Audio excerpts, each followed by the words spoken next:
Karena sungguh mengenal Yesus luar biasa. Dan kesempatan yang paling tepat di dalam dunia.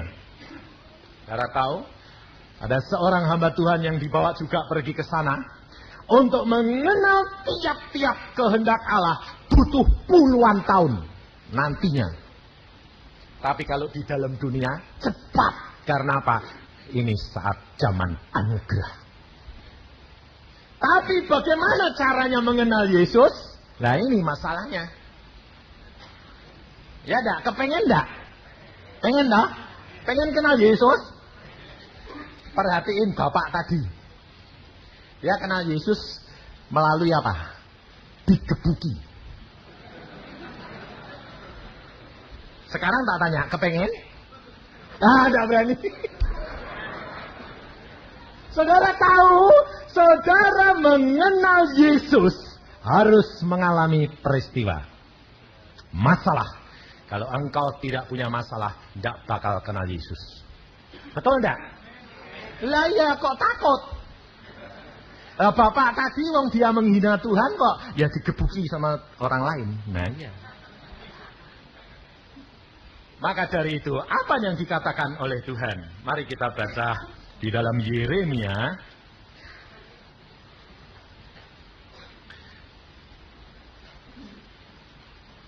Yeremia pasal yang ke-9, ayat 24. Kitab Yeremia. Ayo, nyari Yeremia saja masih bingung dah. Tandanya tidak pernah baca Alkitab.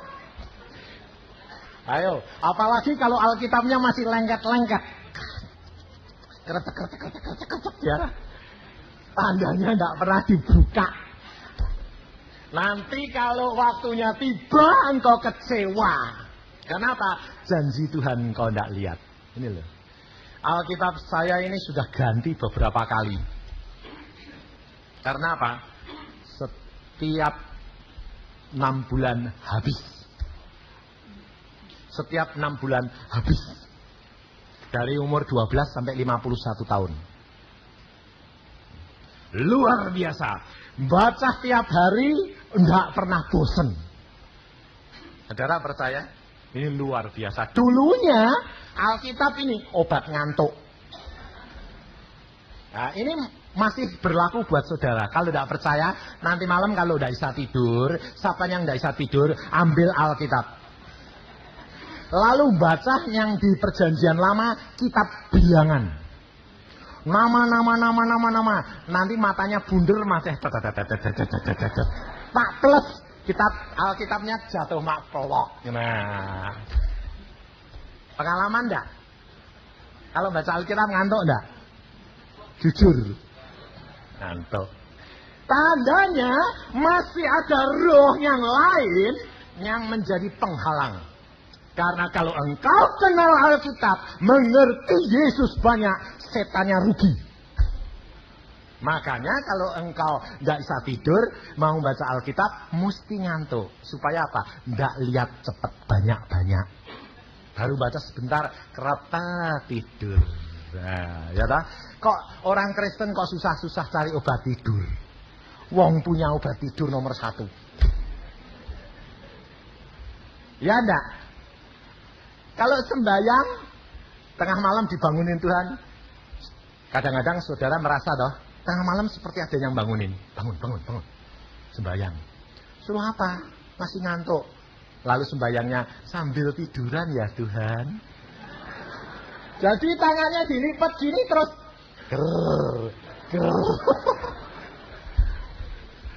Loh, ini saya bilang gitu kenapa?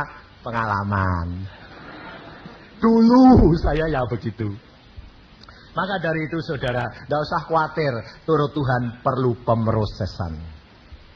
Untuk mengenal Dia, engkau perlu diproses. Kau tidak akan kenal anakmu, sifat dan perangai, kalau engkau tidak pernah mengalami kekecewaan dengan anakmu. Konflik, baru tahu, anakku ternyata kok kerasnya kayak bapak. Ya tak?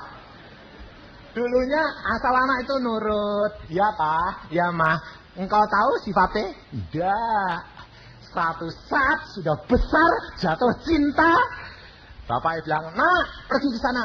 Wah, Pak, maaf ya, Pak. Tidak bisa, saya mau ke sini. Loh, kenapa? Aku janjian jam segini kok. Sebentar saja ini lebih penting. Ya lebih penting itu toh, Pak, wong calon. Kapok kamu nanti, orang tua-tua barusan merasa, belum aku belum tua saja kok sudah tidak mau disuruh ya. Loh, kamu dulu muda yang bikin sakit orang tua kok. Nah, bayar harganya. Maka dari itu kita harus tahu mengalami pengalaman pribadi dengan Yesus, maka engkau akan mengenal watak dan sifat Yesus. Firman Tuhan berkata begini di dalam Yeremia 9 ayat 24. Tetapi siapa yang mau bermegah, baiklah bermegah karena yang berikut. Bahwa ia memahami dan mengenal aku. Bahwa akulah Tuhan yang menunjukkan kasih setia, keadilan dan kebenaran di bumi. Sungguh semuanya itu kusukai, demikian firman Tuhan. Tuhan paling suka kalau engkau bermegah, engkau bangga mengenal siapa? Allahmu yang Allah yang hidup. Saya dulu tidak tahu firman ini, tak baca puluhan kali tidak tahu. Tapi saya dari kecil dididik Tuhan, dari umur 12 berbicara, mendengar, mimpi, mendapat penglihatan, sampai dibawa ke Firdaus. Saudara tahu, saya bangga sekali. Satu saat saya dengar khotbah ini. Khotbah hamba Tuhan. Kalau kamu mengalami pengalaman, tidak perlu ditonjolkan. Tidak perlu bermegah-megah. Saya down, blek kayak orang dibanting. Saya dibanting terus saya nangis di bawah Tuhan. Tuhan, aku padahal merasa aku seneng luar biasa. Aku megah kalau aku dapat bermegah, kalau aku mengenal Engkau. Aku ketemu Engkau. Aku menangis di bawah kakimu karena aku senang ketemu Engkau. Aku rindu setiap kali ketemu Engkau seperti seorang pacar. Saya bilang. Sekarang aku tidak boleh ngomong. Suruh diem, tidak boleh nonjolin, tidak boleh menceritakan. Lalu langsung dia berbicara. Baca Yeremia 9 ayat 24. Saya baca, wah ya kok Tuhan malah seneng ya kalau saya kenal dia. Wah, hamba Tuhan tuh belum ngalami itu. Langsung saya bangkit lagi, saudara tahu. Dan pada satu saat jam 3 saya sedang berdoa sendiri. Berdoa jam 3, saudara tahu. Jam 3 siang sendirian dalam kamar itu. Saya leleh-leleh gini, saya tiduran, saya bilang, Tuhan kau kok baik ya. Langsung saya dengar suara Yusa. Saya kaget. Siapa yang manggil saya? Saya keluar. Tidak ada orang. Masuk lagi. Yusa. Saya tidak tahu kalau Tuhan itu sudah ada di kamar. Anda tidak? Sudah datang. Terus saya, suara Tuhan. Terus saya bertelut. Tuhan, hamba mendengar. Dia berkata apa? Yusa, aku menyayangi engkau. Dan saudara tahu, dia hadir, saya dilus-lus. Aku sayang engkau, Yusa. Saya kalau teringat itu, saya tidak dapat menahan air mata saya. Sebab apa? Dia lebih daripada seorang ibu. Dia lebih daripada seorang kekasih. Dia lebih daripada seorang ayah. Luar biasa. Dia meraba, menjamah. Dia pakai tubuh baru, daging yang baru. Dia meraba, dan saya mengenal dia. Ada seorang istri hamba Tuhan, kalau tidak percaya boleh tanya di Ungaran. Ya, pada waktu saya khotbah begini, dia ngomong begini, Pak Yusa itu kan bohong. Wong Tuhan kok sampai mau datang ngerabah-ngerabah. Saya orangnya ini memang cospleng. Istri, wah tapi galak itu Pak. Dia bilang, bohong. Nah, saya bilang, Tuhan, tolong si Tuhan, engkau jamah dia. Satu saat, dia anaknya sakit, Dia sengsara sekali karena berdoa untuk anaknya yang sakit. Dia masuk ke dalam satu goa di Taman Getsemani dengan suaminya, berdoa sungguh-sungguh. Tuhan hadir, jamah dia. Dia berkata, Tuhan, ini siapa yang megang tanganku? Aku. Engkau tidak percaya kalau aku datang dan menjamah. Nangis dia. Dia berkata, lalu ketemu lagi sama saya. Ampun ya Pak Yusa, kenapa? Aku menghina Anda, Allah membela. Luar biasa Allahku. Kalau engkau menjadi kekasih dia, engkau akan mengalami bersama dengan dia. Luar biasa firman Tuhan. Kita patut memegahkan diri. Karena apa? Karena kita tahu Allah kita itu ya dan amin. Tapi engkau kalau mau mengenal dia, bagaimana caranya? Harus mengalami. Sonder mengalami, tidak engkau akan kenal. Ngalami apa? Kalau ngalami yang enak-enak, yang dikepingini apa? Lu ngalami yang enak-enak gitu loh Tuhan. Bawa ke Firdaus, jalan-jalan. Mau enggak? Mau. Ya toh, caranya gitu. Tuhan bukan begitu, saudara. Dia memberikan pengalaman kepada saya dari kecil. Saudara jangan kira bahwa saya itu hidupnya enak. Jatuh bangun di proses Tuhan sampai rasanya gepeng. Untuk mengenal dia luar biasa. Maut, ekonomi, maupun sakit penyakit, apa saja. Dan saya suruh ngalami secara pribadi. Apa saja. Tapi justru di situ saya kenal pribadi dia. Luar biasa. Mari kita baca di dalam Markus pasal yang keempat. Kita akan belajar di dalam Markus pasal 4 ayat 35. Mulai. Supaya saudara mulai saat ini, saudara tidak akan takut menghadapi dunia ini. Apapun boleh melanda Anda. Untuk engkau dapat lebih mengenal Yesus. Markus 4 ayat 35. Firman Tuhan ini sudah banyak dikupas, tapi kita akan dengar dan pengalaman bersama dengan dia. Langkah demi langkah, perhatikan. Pada hari itu, waktu hari sudah petang, Yesus berkata kepada mereka, marilah kita bertolak ke seberang. Mereka meninggalkan orang banyak itu lalu bertolak dan membawa Yesus beserta dengan mereka dalam perahu di mana Yesus telah duduk dan perahu-perahu lain juga menyertai dia. Lalu mengamuklah taufan yang sangat dahsyat dan ombak menyembur masuk ke dalam perahu sehingga perahu itu mulai penuh dengan air.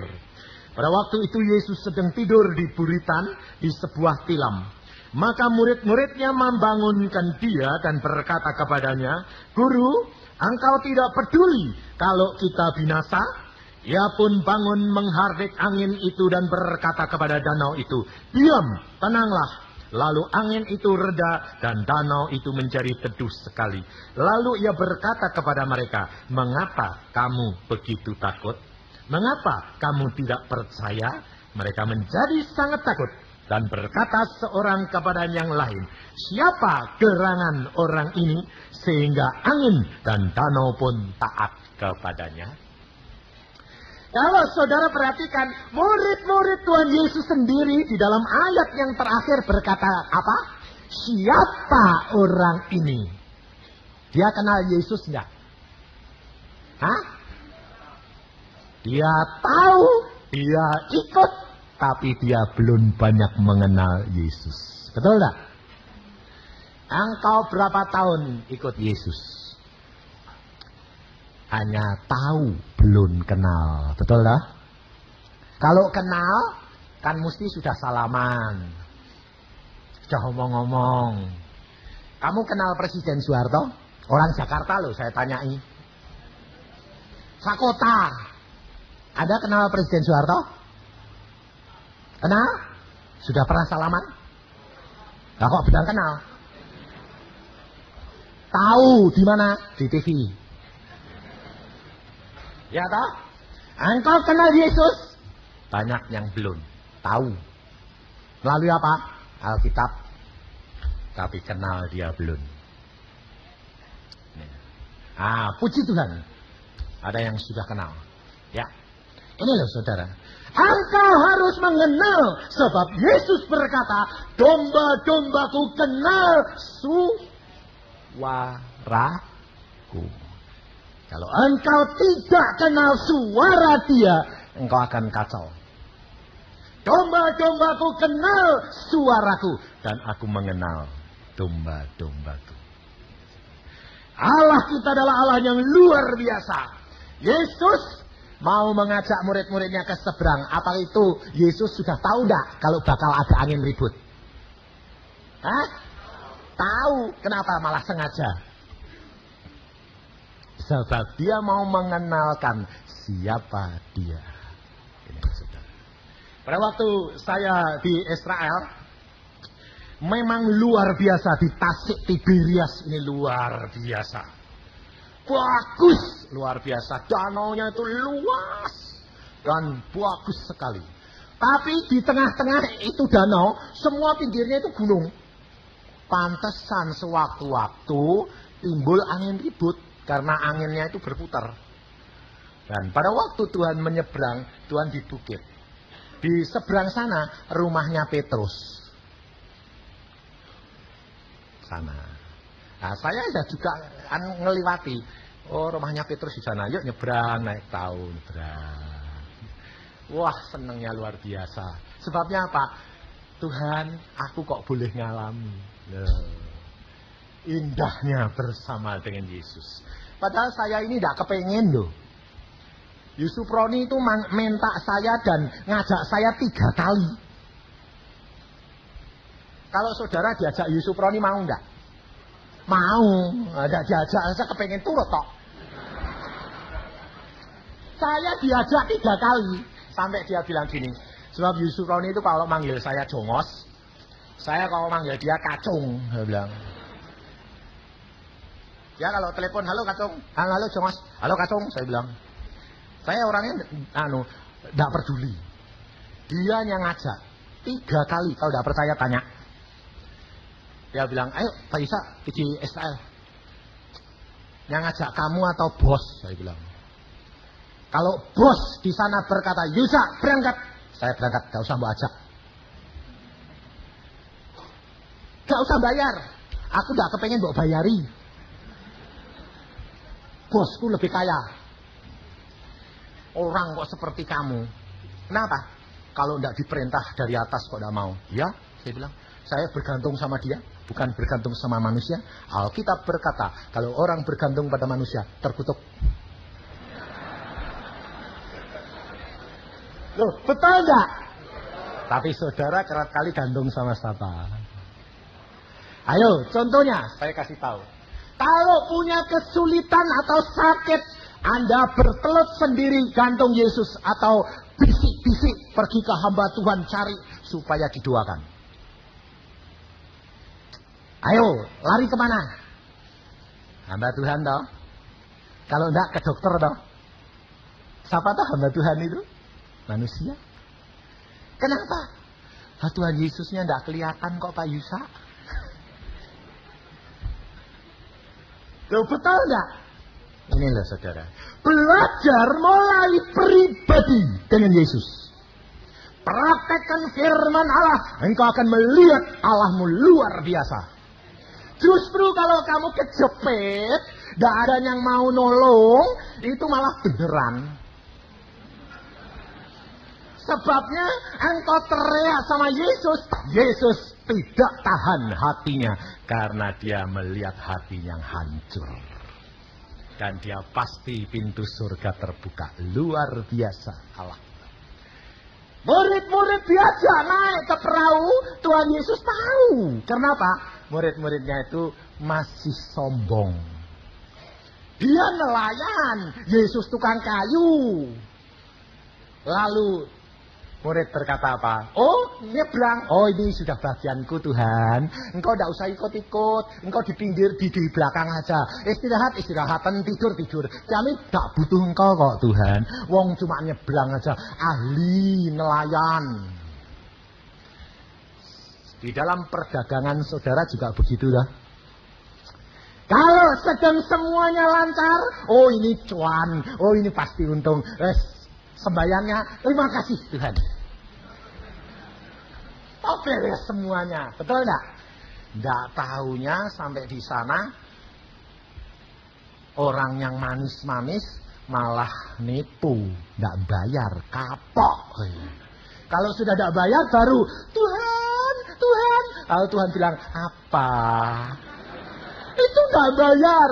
Loh yang enggak bayar itu kan urusanmu, tahu kok urusanku. Lah kalau enggak bayar kok Tuhan. Lah kalau bayar kok enggak pernah terima kasih Tuhan. Betul enggak? Ini loh, sekarang ini hamba Tuhan di sini. Saya ya hamba Tuhan. Hamba Tuhan itu sebetulnya apa toh? Tong sampah. Kalau ada problem larinya ke hamba Tuhan. Kalau untung besar enggak pernah lari ke hamba Tuhan. Loh terus terang jujur, betul enggak? Untung hamba Tuhan tuh tong sampah itu pantatnya bocor. Kalau enggak kebusuan lalu jadi sakit-sakitan. Untungnya terima kasih Tuhan, langsung disalurke, sudah di kayu salib. Ini loh saudara. Yesus mengajak murid-muridnya menyeberang. Yesus tahu nanti sebentar lagi ada angin ribut. Lah, coba atasi ya. Lalu pada waktu mereka menyeberang, Yesus tidur di buritan. Mana ada orang tidur, ada angin ribut, ombaknya air masuk ke perahu, kok tetap tidur. Ada orang gitu. Itu tidur mati itu. Yesus tidak pernah tertidur. Yesus tahu ombak kayak begitu, angin kayak begitu. Yesus diam. Karena apa? Karena Yesus mau mengajar murid-muridnya. Yesus tahu murid-muridnya masih keakuannya besar, masih merasa mampu dalam segala perkara. Maka Yesus biarkan berjalan. Saudara tahu, saya diajar Tuhan luar biasa dari mulai kecil. Pada waktu saya mau ujian Propadus dari seorang dokter gigi, saya berdoa, Tuhan, aku ini asal tentamen kok tidak dapat bagian sih Tuhan. Kenapa? Zaman saya itu mahasiswanya 2000 orang. Lalu kalau tentamen di lotre, bolehnya yang turut tentamen cuma 150 orang. Setiap kali ngambil lotre tidak dapat. Lah saya kan tidak jadi tidak ujian-ujian. Kalau mau ujian semua boleh, harus ditempuh seluruh pelajaran dan lisan. Nah, kan macet nanti. Oh itu dosennya killer semua zaman saya, kayak dewa. Sebab saya pernah ngalami, saya mau ketemu dosen, saya ketok. Dok. Nggak dijawab. Sampai lama tok. Tak dengar kan? Nggak ada. Tok. Dengar tidak ada. Lah pikir saya kan saya yang nggak dengar toh. Saya dorong masuk, beleng. Sampai di depan dia, profesornya bilang, mau apa? Prof, saya kan sudah ketok pintu. Saya belum merintah kamu masuk.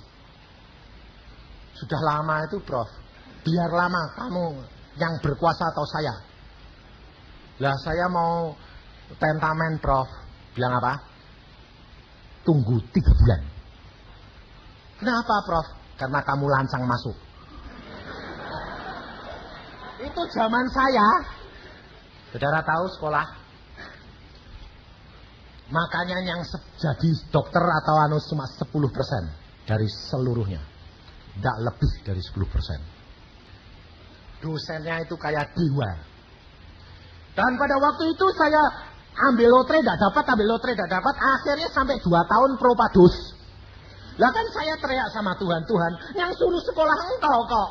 Sekarang ini aku enggak dapat lotre, enggak dapat lagi bagaimana? Kan aku enggak ujian. Lalu Tuhan bilang apa? Saudara tahu? Ujian. Tempuh semua. Iya. Hah? Wah, ya mau tak Tuhan? Bersama dengan aku, tidak usah takut. Saudara tahu?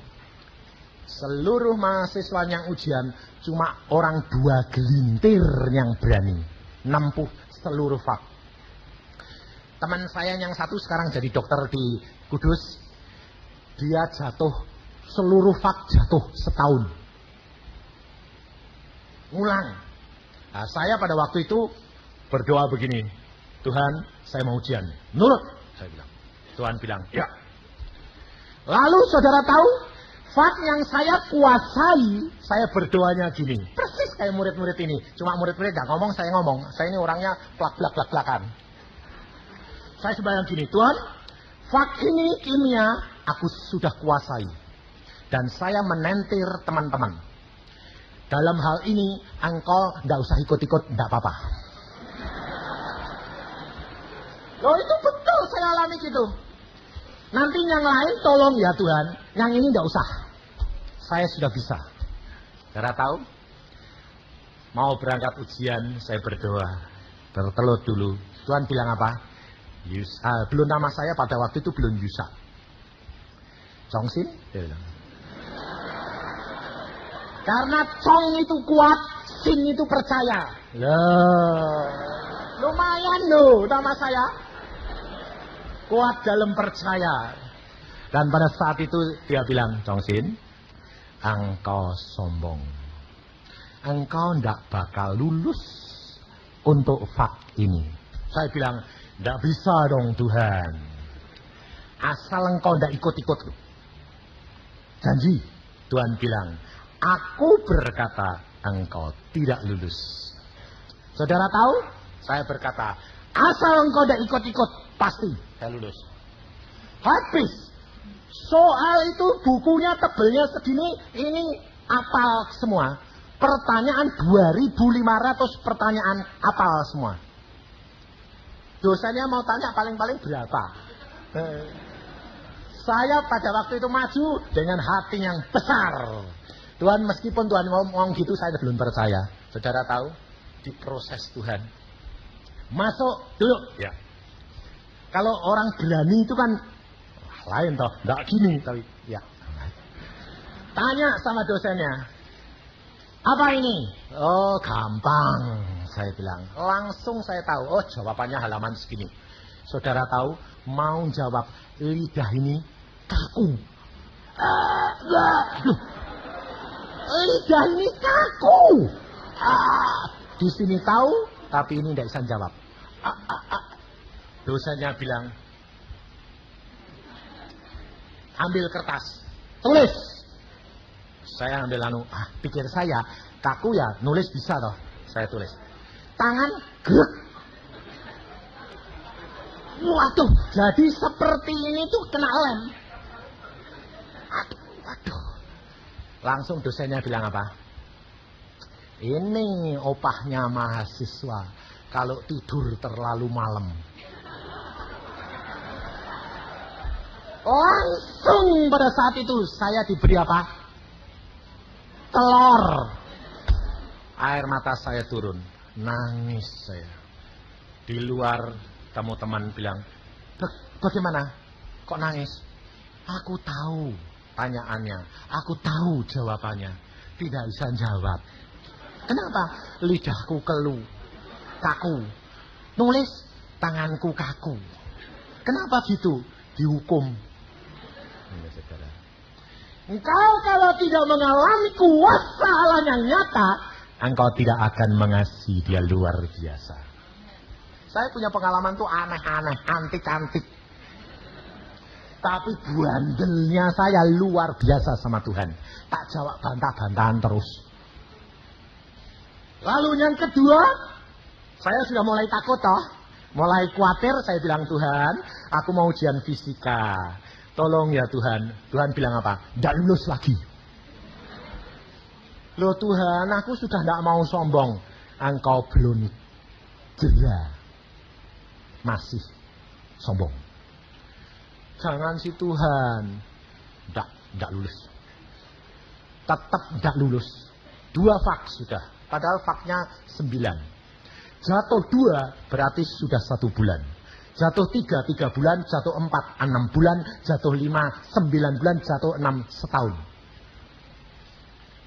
Pada waktu itu saya sudah bingung luar biasa.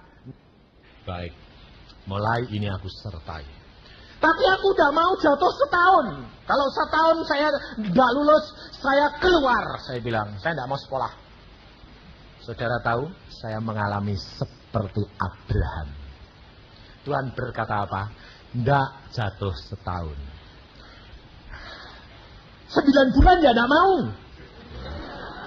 Tuhan bilang, tidak 9 bulan. Nah, karena saya tahu bahwa hati dia sudah, omongnya itu jelas. Omongnya itu kalau saudara ketemu seorang ngomong marah, seneng sama tawar, tahu toh nadanya, tahu toh. Lah ini saya kenal nada dia itu sayang. Aduh, 6 bulan ya tidak mau. Terus dia bilang, enggak 6 bulan. Sekali lagi ya Tuhan. Sekali tok baik. Apa? 3 bulan ya enggak mau ya Tuhan. Tak rayu saat itu. Dia bilang apa? Ya, kamu jatuh 1 bulan. Hanya 2 fak itu. Yang lainnya kamu lulus. Padahal fak yang 7 itu belum saya kuasai. Belajarnya belum habis. Tapi karena dia sudah berjanji, saya tidak pernah bimbang. Karena dia tidak pernah bohong. Maka pada waktu saya maju ujian, modeling, jadi lisan, pada dosen insinyur Gembong namanya, Gembong. Wah galak itu Bapak. Dan diadu, zaman saya itu ujiannya diadu. Orang kedokteran umum 1, kedokteran gigi 1, pertanian 1, dokter hewan 1. Yang lulus cuma 1. Caranya itu diadu orang 4 fakultas. Saya pada waktu besok mau maju, saya bilang, Tuhan, belajarku belum selesai. Ampun ya Tuhan. Tuhan bilang apa? Tidak usah pusing. Lah bagaimana wong belajarnya segini, bukunya tebel, tidak selesai. Tuhan bilang, halaman segini sama segini, 2 halaman itu belajar.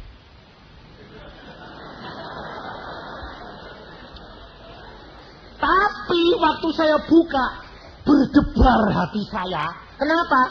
Halaman itu selama 10 tahun tidak pernah ditanyakan karena terlalu gampang. Saking gampangnya, sehingga mahasiswa tidak pernah dibelajar. Karena apa? Itu terlalu gampang. Selama 10 tahun ujian tidak pernah keluar. Lah saya suruh belajar itu. Saya nurut, tak apalin sungguh. Besok ketemu mahasiswa teman-teman toh, kalau mau ujian kan kumpul-kumpul tenter lagi. Saudara tahu, muka saya putih luar biasa. Setiap orang yang keluar saya tanya, kamu ditanya apa? Tanya ini. Lah aku udah bisa semua.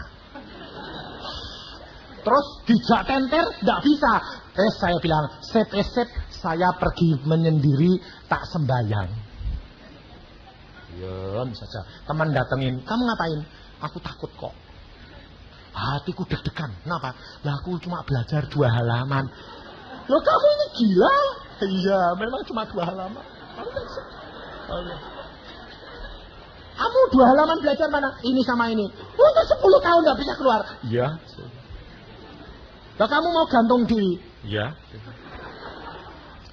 Saudara tahu, waktu giliran saya orang 4 ini datang, saya yang paling hati jantung ini rasanya mau lepas.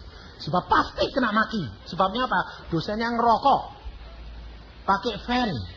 Jadi kalau yang nggak bisa keringetan ya.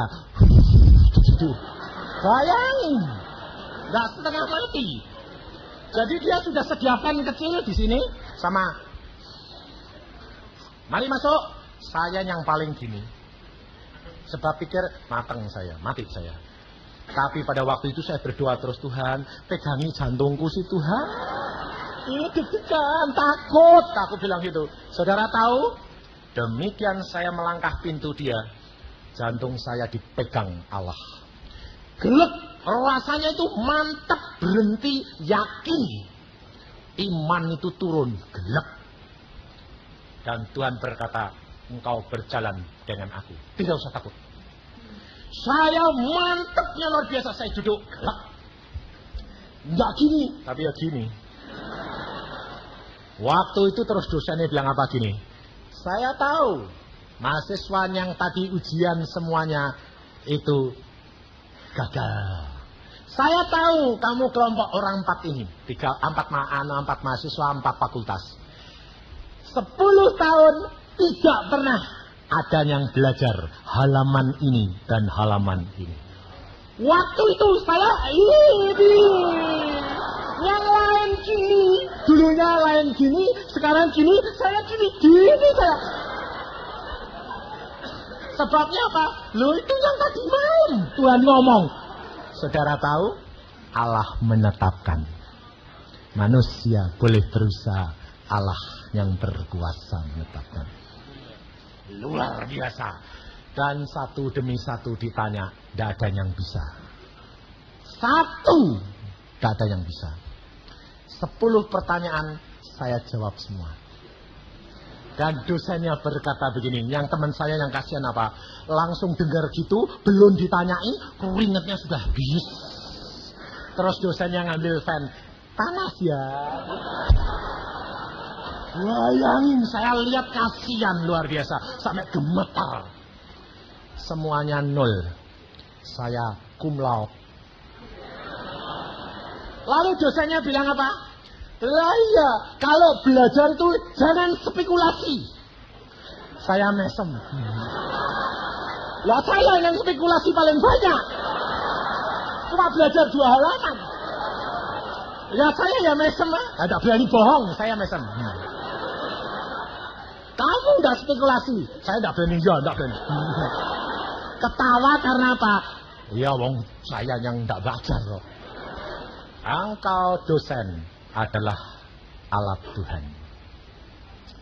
Allah kita adalah Allah yang luar biasa. Kalau saya tidak menghadapi kenyataan seperti itu, gemeter dulu, takut dulu, saya kenal Yesus tidak? Tidak. Saya kenal kuasa dia tidak? Tidak. Saudara tahu?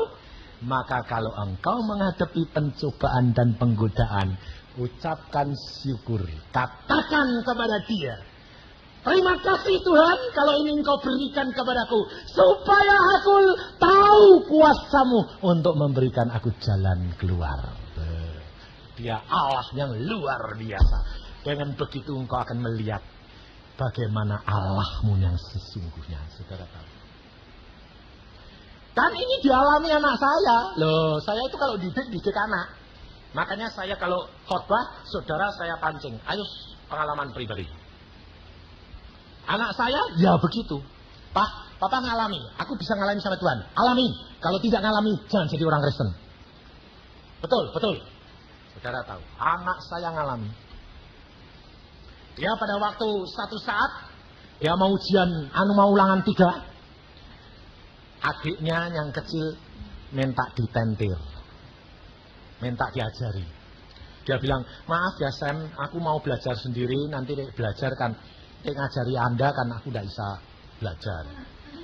Waktu dia ngomong gitu, masuk kamar mau belajar, Tuhan berbicara kepada anak saya. Lebih berbahagia memberi daripada menerima. Kaget dia, Tuhan, aku harus ngajari anak adikku. Ajari. Rela enggak kamu dapat 0? Ya. Engkau mau enggak nurut aku? Mau. Ajari adikmu. Diajari. Keluar lagi. Sam, sini, tak ajari. Luci, nanti kan kamu enggak bisa belajar. Enggak apa-apa. Aku ambil risiko dapat 0. Karena dia perintah aku ngajari kamu. Diajari, adiknya besok ulangan bisa. Dia ulangan yang dia enggak belajar, enggak bisa. 3 soal kimia, semuanya dibuat salah. 0. Waktu dia pulang dia bilang, Pak, Imnya aku bisa untuk 0, Pak. Betul-betul 0, Pak. Kenapa? Lah kemarin ngajari semi. Nah, rela enggak? Rela. Tapi hatiku kok gembira, Pak. Kenapa? Aku akan lihat bagaimana cara Tuhan bertindak. Orang kalau nurut bagaimana? Ya. Lusa dikasih kembali. Dibagikan, dia kagetnya setengah mati. Enggak 0, 10. Dia ini keliru. Dan akhirnya gurunya itu nulis di papan tulis. Di kupas soal itu, disuruh nyocokin semua murid. 3 soal dicocokin, salah semuanya. Lalu gurunya bilang, sudah, anak-anak sudah ngerti? Sudah, Pak. Sekarang saya mau masukkan angkanya. Satu-satu sebut. Bingung enggak? Dia bilang, piye ini Tuhan? Wong terang salah kok 10. Aku kalau bilang 10 bohong. Wong salah. Kalau enggak bilang, repot. Piye Tuhan? Aku enggak mau bohong loh Tuhan. Lalu dia ditanya, salah 10. Jadi dia nyebut, salah 10. Temannya denger. Pak, bilang salah kok 10 Pak. Bapaknya bilang, loh memang aku itu enggak percaya kalau ada orang dapat 10. Bawa sini. Diminta saudara, ininya, kertasnya. Nah, dia kan bergetar. Waduh, celaka 12 ini. Bakal 0. Bapaknya saudara tahu baca gini. Nomor 1. Cocok. Betul. Persis. Sampai anak saya itu. Salah. Betul. Nomor 2 betul, nomor 3 betul. Dia bilang, saya cari salahnya udah ketemu sih. Saya mau kurangi daripada 10. Tapi cocok persis. Ya 10 kamu. Sampai sekarang soalnya dibuat jimat. Dia bilang, ini loh Allahku itu Allah yang luar biasa. Lalu pada waktu dia terima, dia bilang gini, Tuhan kok bisa gitu itu piye? Bagaimana? Lalu Tuhan berbicara sama dia. Engkau rela mati 0. Aku hidup 1, 10. Kalau engkau rela direndahkan 0. Dan engkau berharap menurut kepadaku, aku hidup. Maka 0 sama 1, 10 bagian. Luar biasa Allah kita. Maka saudara, hidup kekristenan itu belajar dari firman. Kalau murid-murid dibawa menyeberang, Allah tahu bahwa akan terjadi angin ribut. Yesus merasa dikesampingkan. Yesus berkata, silahkan hadapi. Aku akan tidur. Aku istirahat. Pada waktu murid-murid berjuang habis-habisan dengan angin ribut dan gelombang, sampai tenaganya habis. Baru dia berkata, Tuhan, Tuhan, apakah engkau tidak peduli kalau aku mati? Apakah Yesus tidak peduli? Yesus tahu. Sampai batas mana engkau memperjuangkan hidupmu? Kita sudah menyanyi. Allah menetapkan langkah-langkah orang yang hidupnya berkenan. Harus sekarang engkau punya moto. Ini terus terang moto saya. Dulu saya moto saya ini, saya kepingin ini, sekarang ini. Saya sekarang tidak.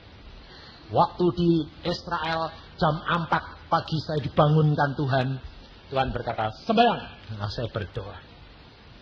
Lalu setelah 4:30 Tuhan berkata, engkau minta apa? Ditanya. Sekarang engkau minta apa Yusak? Saya berkata apa? Tuhan Roh Kudus, engkau yang mengenal kehendak Allahku. Tuhan Yesus engkau tanya, tapi aku tidak mengenal diriku sendiri. Apa yang aku harus minta Tuhan? Roh Kudus berkata, apa yang Bapakmu punya? Bapakku punya segala. Apa yang menjadi bagian anak kalau ia menyenangkan hatinya Bapak? Langsung saya tahu. Ya. Saya bilang, Tuhan Yesus, hamba-Mu minta. Bagaimana hamba-Mu dapat menyenangkan hati-Mu? Pada waktu itu dia berkata, berbahagialah engkau hambaku. Saudara tahu, mulai saat itu saya selalu berdoa, Tuhan, bagaimana supaya aku dapat menyenangkan hati-Mu? Ini saudara. Kalau engkau dapat menyenangkan hatinya Allah, kalau engkau mengasihi Dia, Dia yang akan menetapkan langkahmu. Dan engkau tidak usah khawatir. Maut tidak menjadi masalah. Kenapa? Karena kita tahu Dia yang menetapkan. Satu saat istri saya serangan jantung. Langsung dia bilang, aku tambah sesek napasku. Napasku tambah sesek. Saudara tahu dari hari sengal-sengal. Saya datang, saya bilang, kenapa kamu kok jadi napasnya gitu? Aku kena serangan jantung. Terus bagaimana? Napasku tambah lama, tambah sesak. Aku tahu waktuku sudah singkat.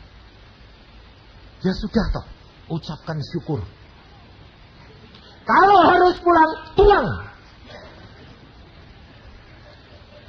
Saya yakin kalau ibu-ibu di sini suaminya berani ngomong gitu, bener ya, nanti supaya kamu kawin lagi ya. Nah ya toh, pasti, betul enggak? Wong enggak disayang kok malah. Kalau sudah waktunya pulang, pulang. Apa doain mbak nyukuri mati gitu. Untungnya istri saya kenal watak saya, saudara. Saya pada waktu itu, kalau sudah waktunya pulang, pulang. Sekarang beres dulu sama Tuhan, cepat beresin. Misalnya. Lalu istri saya bilang, ya. Jadi kalau nanti Tuhan panggil, sudah beres ya? Ya, beresin. Terus dia sembayang. Terus habis itu saya masuk ke kamar lain. Saya masuk kamar lain ngapain? Dia tanya sama Tuhan. Saya bilang, Tuhan, istriku kok serangan jantung itu sudah waktunya pulang. Kalau sudah waktunya pulang ya silahkan bawa. Cuma bagaimana sih Tuhan itu? Lalu Tuhan berkata apa? Kemarin dulu itu aku ngomong apa? Giginya istri saya itu pada sakit.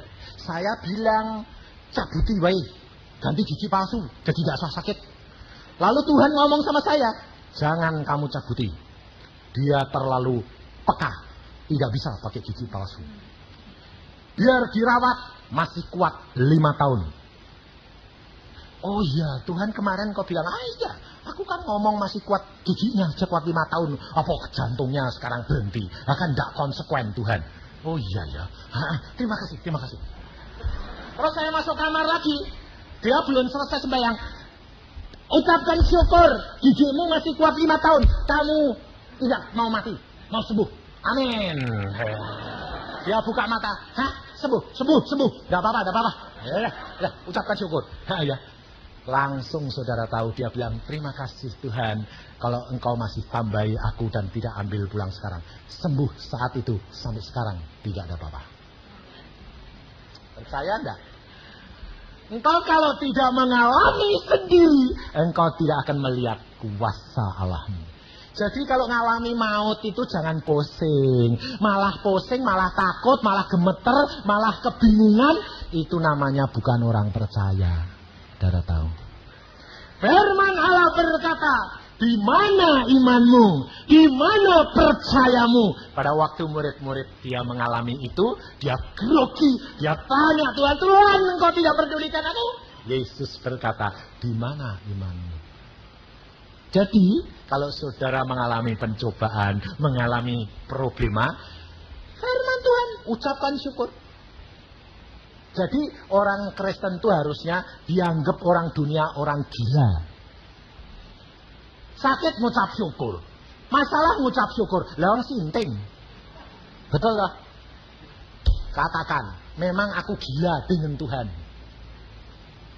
Gila dengan Tuhan itu sehat. Sebabnya apa? Daripada tergila-gila sama wanita. Kan lumayan tergila-gila dengan Tuhan. Betul lah. Makanya itu, engkau perhatikan. Istri saya itu dulu segala sesuatu bergantung kepada saya. Segala-gala, pokoknya aku tidak tahu, pokoknya tahunya suami. Satu saat Tuhan berkata, engkau istri tidak boleh bergantung dengan suamimu. Kalau engkau mengasihi aku, suamimu milikmu. Kalau engkau tidak mengasihi aku, suamimu bisa lari. Dan itu kenyataan, saudara. Pada waktu dia bergantung kepada saya malah kepingin, mata saya malah kepingin orang lain. Sampai saya bilang, loh, mata saya sekarang kok ketarik sama perempuan lain. Saya bilang sama dia, kenapa kamu gitu? Aku nanti kamu tinggalkan. Gak tahu tuh, kepengen sana. Saya terus terang, saya ini penginjil bobrok. Saya terus terang. Siapa toh orang model saya tidak seneng mata keranjang. Saya itu punya sifat yang jelek. Mata keranjang, mata duitan, minum. Saya itu. Bayangin saudara. Tapi Allah proses. Padahal dari umur 12 saya sudah dengar suara dia. Itu tidak jaminan bahwa pemrosesan sudah selesai. Tapi pada saat Yesus berkata kepada istri saya, kalau engkau cinta lebih kepada suamimu, engkau akan kehilangan suami. Dia sadar. Sebab saya orangnya terus terang. Saya kalau bilang gitu, saya tunjukkan. Istri saya bilang, kamu ketarik sama saya. Itu loh. Saya tunjukin. Nggak gila. Untung istri saya itu tidak main pukul palang pintu. Dia istri yang lembut dan bijaksana. Dia bilang, kue ketarik sama itu? Ya. Apanya toh yang mau narik kue? Nggak tahu. Oh ya silahkan. Setelah itu dia sadar. Dia bertelut di bawah kaki Tuhan. Tuhan, jangkau suamiku. Aku sekarang mengasihi engkau lebih daripada suamiku. Kalau engkau relakan dia, silahkan. Itu hakmu Tuhan. Dia hambamu, engkau yang proses. Sebelum jadi hamba Tuhan loh, masih jadi dokter. Saudara tahu, tambah lama saya tambah dekat. Satu saat Tuhan berkata, Yusa, tidak lagi. Kenapa? Asal saya ketemu dia, ada sepasang mata ngintip saya. Saya tuh dilihat sama sepasang mata. Lah ya risih. Kalau mau pacaran kok dilihat orang. Sampai saya bilang, itu matanya siapa sih? Kok ngawasi terus? Tuhan berkata, engkau tidak bisa lepas daripada mataku. Tidak bisa, lepas akhirnya. Saudara tahu. Saya bilang, kamu ngapain sih? Kok saya tidak bisa diawasi terus? Loh yang ngawasi siapa? Tuhan. Dia bilang, Allahku, pembelaku. Satu kali lagi saya jatuh cinta, tidak mau ngomong. Tidak tak omong. Biarin. Saudara tahu, malamnya Tuhan bicara sama istri saya. Dia gambarkan apa yang saya temui perempuan itu. Pagi-pagi dia bilang, ayo aku tahu, engkau jatuh cinta sama orang lagi. Orangnya bentuknya gini. Kamu ngomong-ngomong di sini. Wah, pongok ha. Siapa yang ngomong? Tadi malam Tuhan cerita sama saya. Terus, aku kasihan sama kamu. Aku berdoa untuk kamu. Anda tahu? Saya ketemu lagi. Hati saya diubah Tuhan. Kelak, Tuhan berkata, istrimu mengasihi engkau. Perempuan itu ditemui dia, disayang dia, diinjili. Dia menjadi anak Tuhan. Ayo, ibu-ibu bisa gitu? Tidak bisa.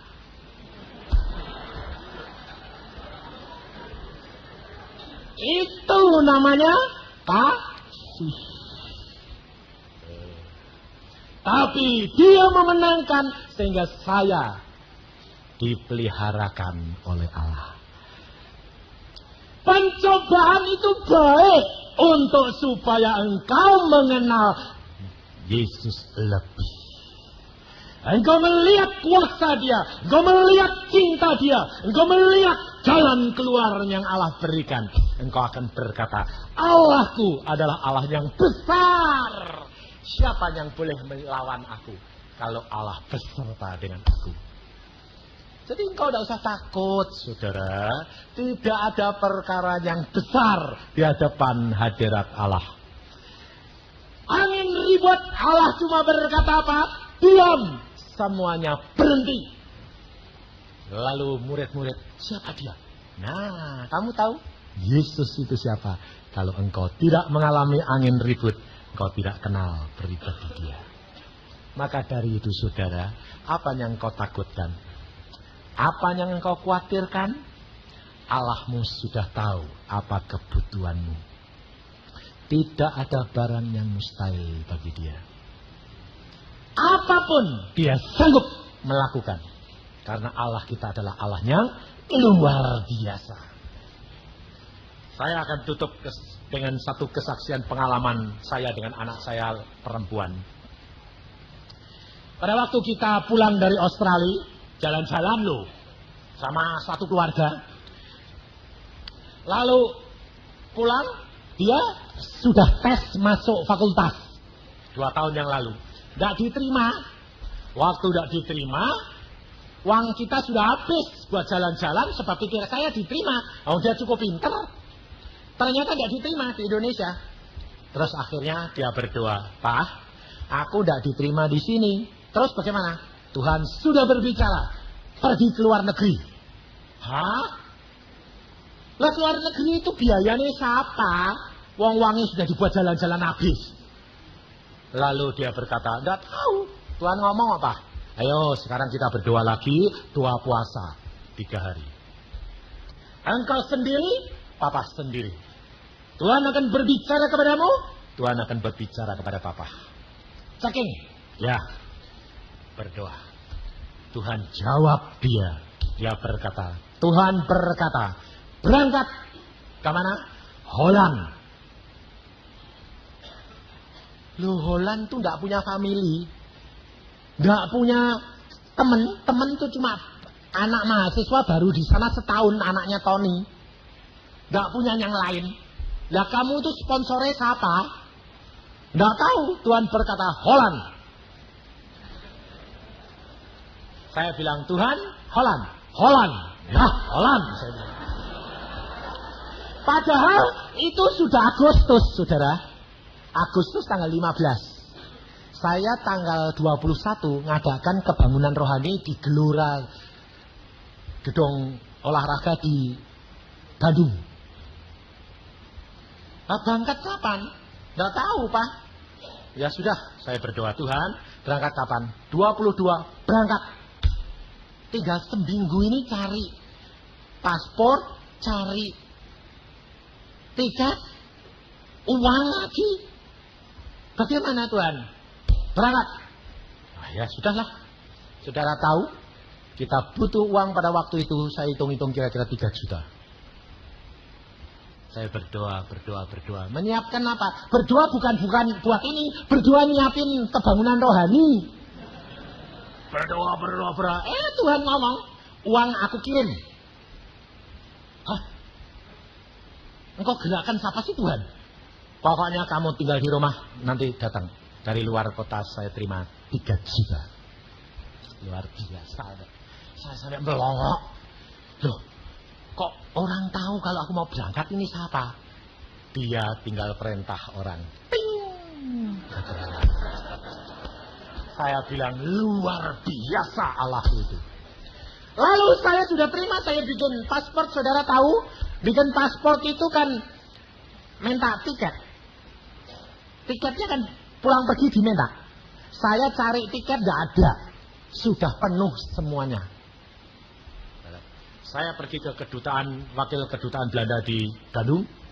Pak, saya mau ke Holland. Ngapain? Sama anak saya.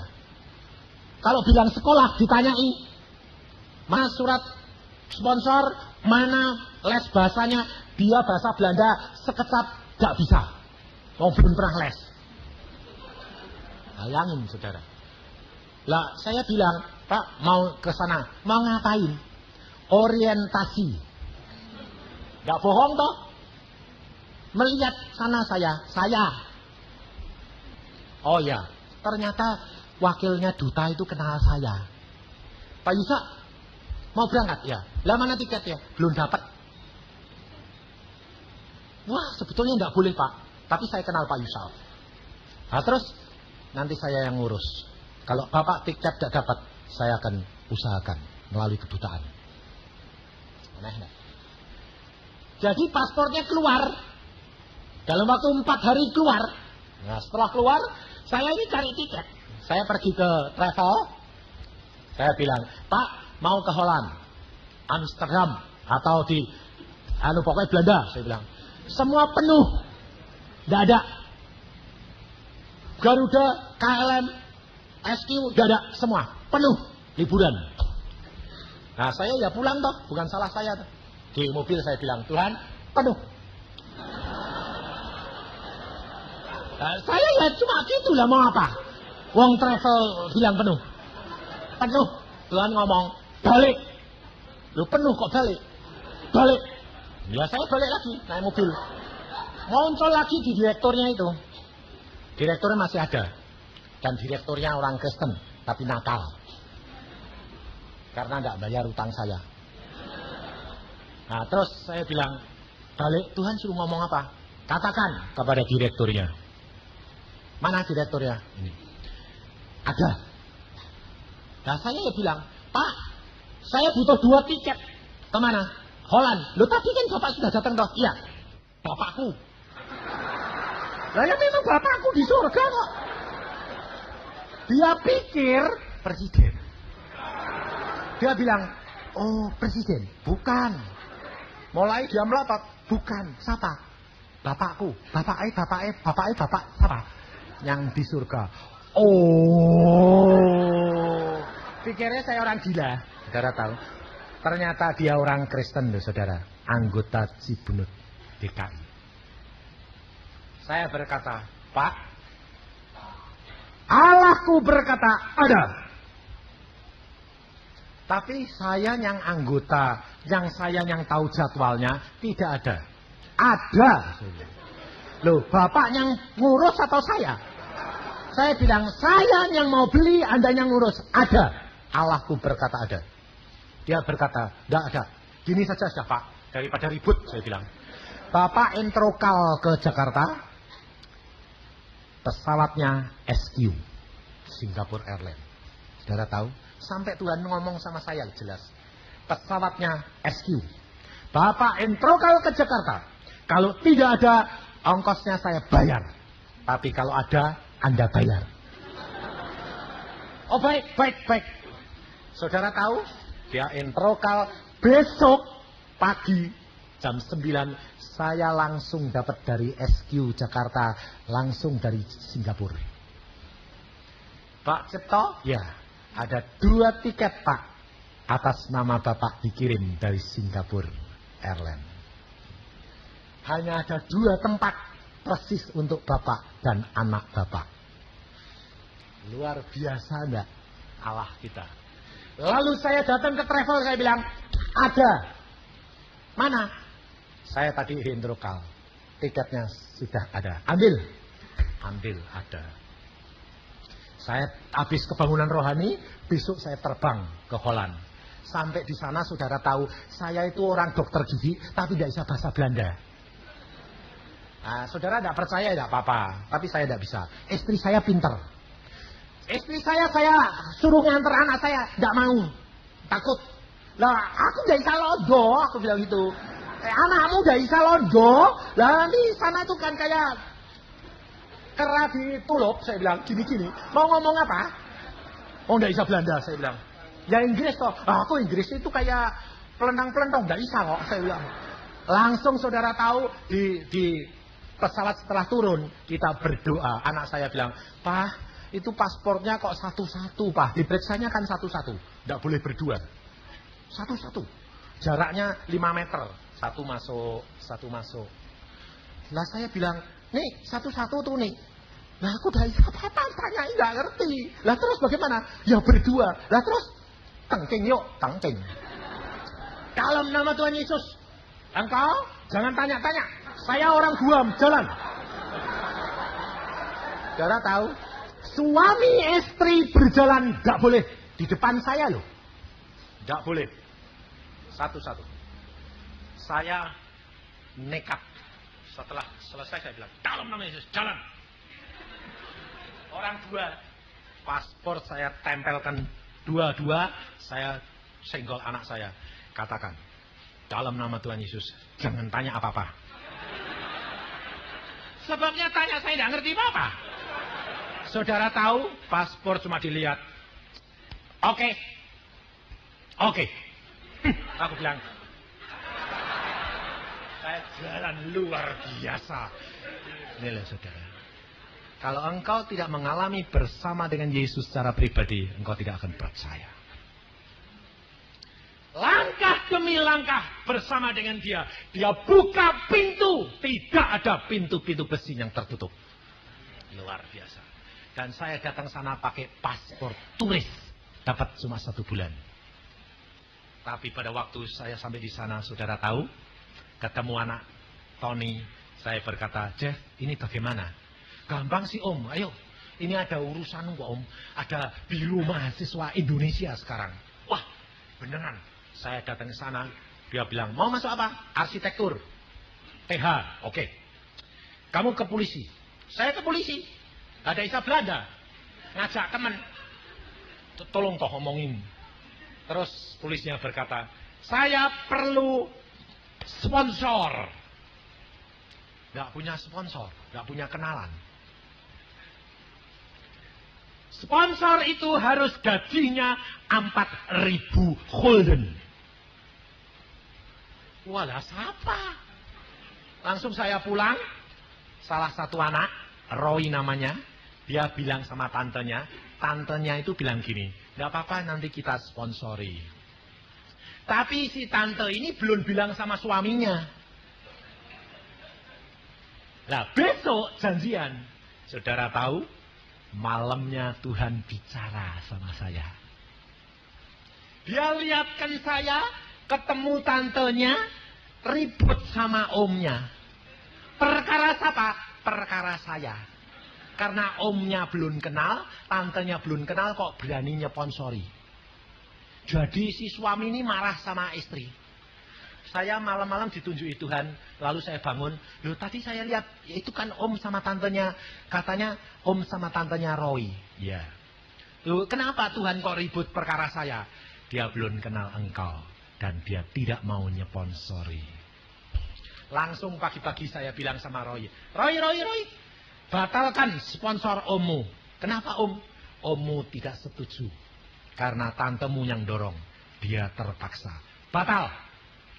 Loh om, lah kalau batal nanti sponsornya siapa? Allahku sudah berbicara. Aku sudah sediakan seorang sponsor yang kamu belum ketemu. Saudara tahu? Oh gitu om ya. Langsung Roy telepon ke kota omnya. Om, tante, Pak Om Yusa tidak mau disponsori. Kenapa? Dia tadi malam tahu Om sama Tante ribut perkara Pak Yusa. Dia bilang, kok tahu?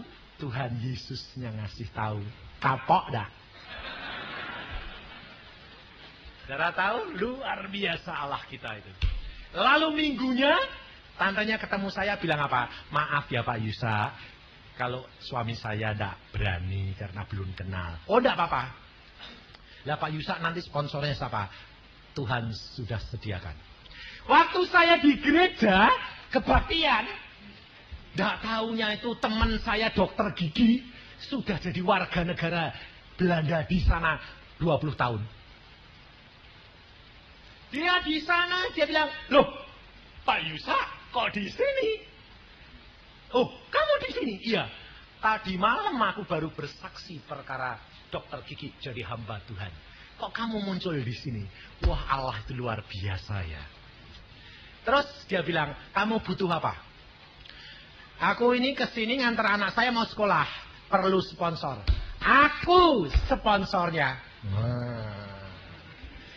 Lalu Tuhan berkata padaku, ini loh yang aku tunjuk. Kamu tidak usah cari-cari. Aku kirim sendiri. Langsung surat saya berikan dia. Dia didordreh, ada polisi. Dia bilang sama polisinya, dia nyponsori anak temannya, dicap sama polisi, diantar ke tempat saya. Nah, saya tinggal madep polisi toh. Saya bawa ini madep polisi sama paspor anak saya. Saya ditanya, siapa sponsor ini? Dokter gigi. Saya bilang, kerjanya di mana? Gak tahu. Lah memang gak tahu, saya belum tanya. Gajinya berapa? Gak tahu. Wah, polisinya bilang apa? Gak bisa. Lah saya kan jadi bingung. Loh kok gak bisa kenapa? Harus kenal. Loh saya kenal. Lah ya, kok gak tahu kerjanya? Lah memang gak tahu. Gak bisa. Terus saudara tahu, saya tinggal berdoa. Tuhan, gak bisa loh. Tuhan tuh cuma ngomong gini. Tanya dia. Tanya apa? Tanyain dia. Kamu polisi enggak? Lah saya ya niruin suara Tuhan. Kamu polisi enggak? Ya polisi. Ya. Surat ini yang ngecap siapa? Polisi. Polisi mana? Dordrecht. Kamu polisi. Dia polisi. Kamu percaya sama polisi enggak? Dia langsung gini. Ya. Betul ya, betul ya. Kalau aku enggak percaya sama polisi sana, berarti aku enggak percaya diriku sendiri. Iya. Ya. Mana paspor? Cap setahun student. Luar biasa. Allah kita adalah Allah yang mengadakan Yehova Jireh. Maka dari itu engkau tidak perlu khawatir dan takut. Allahmu sudah tahu segala kebutuhan dan keperluan. Dia pasti mengadakan pada waktunya yang tepat. Amin. Mari kita berdoa.